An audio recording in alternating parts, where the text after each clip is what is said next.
যে রাজাকারের নাতিপুতি, আমি ধারাবাহিকতা আমার নষ্ট হয়ে যাচ্ছে।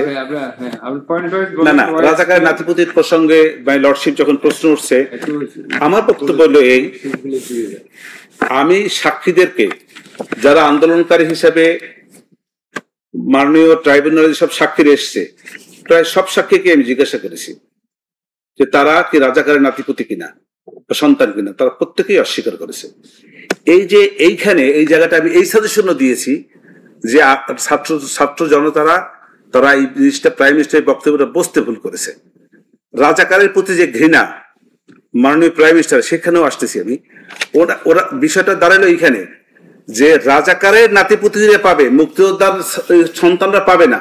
উনি কিন্তু এই কথা কখনো বলেন নাই। উনিও চেয়েছিলেন যে আন্দোলনটাকে রাজাকারের এই মুক্তিযোদ্ধার কোটাটা একটি সংযত পর্যায়ে, একটা স্বাভাবিক পর্যায়ে এনে এই জিনিসটাকে ছাত্রদের সঙ্গে বসার জন্য উনি চেষ্টা করেছেন। রাজাকার শব্দটা আসলো কেন?